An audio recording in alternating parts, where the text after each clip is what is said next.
E agora nós vamos falar de tecnologia. Brasília, Rio de Janeiro e Recife vão sediar os eventos presenciais da Semana da Inovação 2022, que começa amanhã.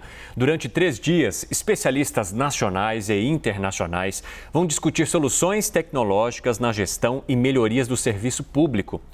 Para a gente conversar um pouco sobre os impactos das inovações na gestão pública, a gente conversa com o presidente da Escola Nacional de Administração Pública, Diogo Costa. Professor, seja muito bem-vindo.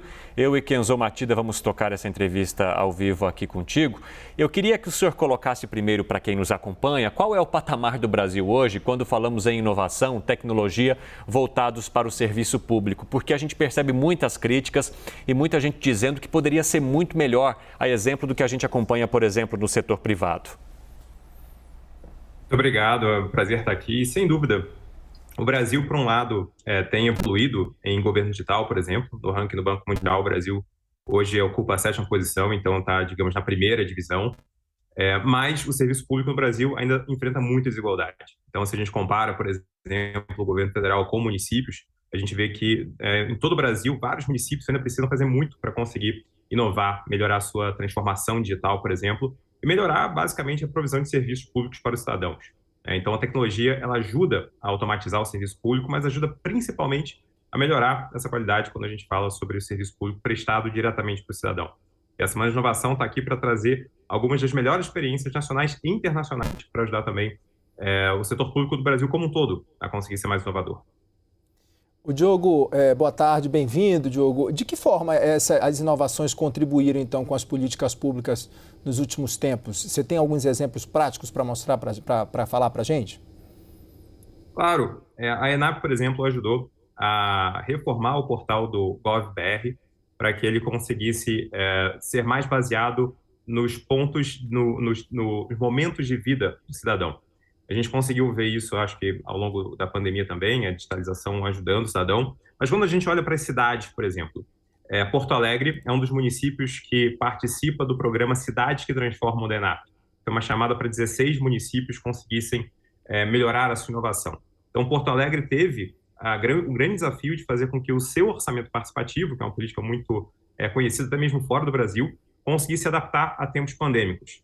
Então, a ENAP ajudou o município de Porto Alegre a fazer com que o orçamento participativo desse um salto de qualidade também.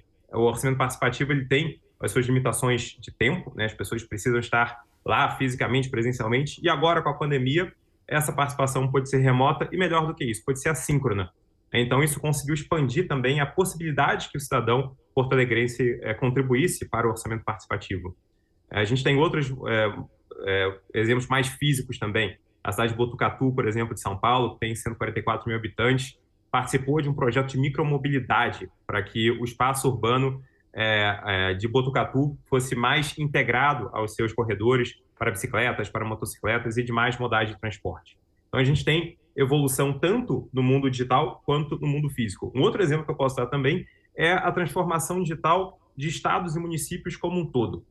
A ENAP ela oferece vários cursos, então todo mundo que está ouvindo a gente tem mais de 400 cursos na nossa plataforma EVG, que é escolavirtual.enap.gov.br, e um dos cursos mais demandados que nós temos é o curso de SEI, que é o curso de Processos Eletrônicos.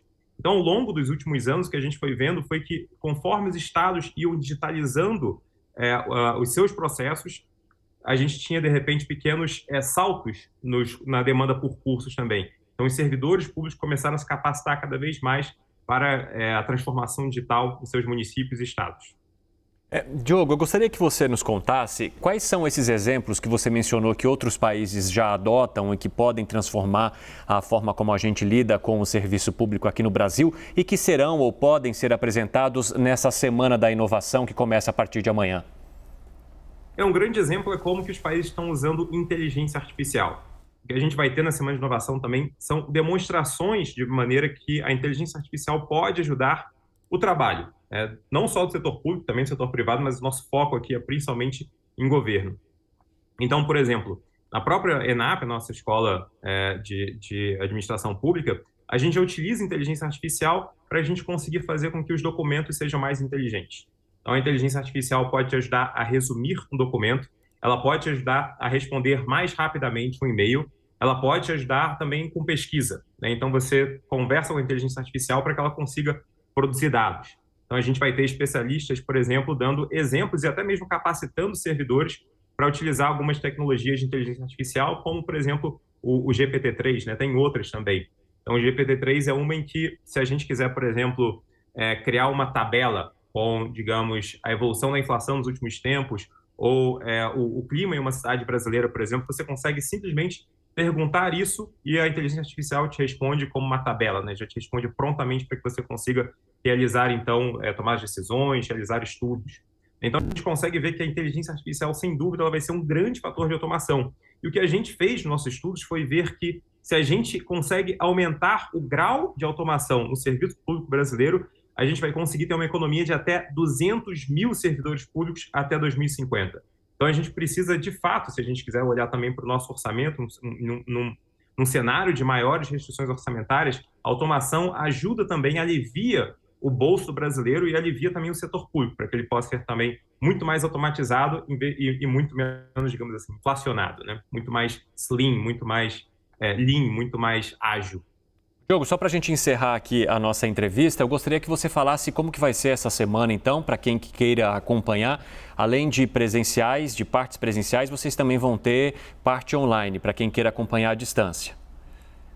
Então, eu recomendo a todos entrarem em Semana de Inovação, Inovacal, né, sem os acentos, .enap.gov.br, e a gente vai ter streaming de todas as atividades, do dia 8 ao dia 10. Elas vão acontecer em Brasília, Recife e Rio de Janeiro.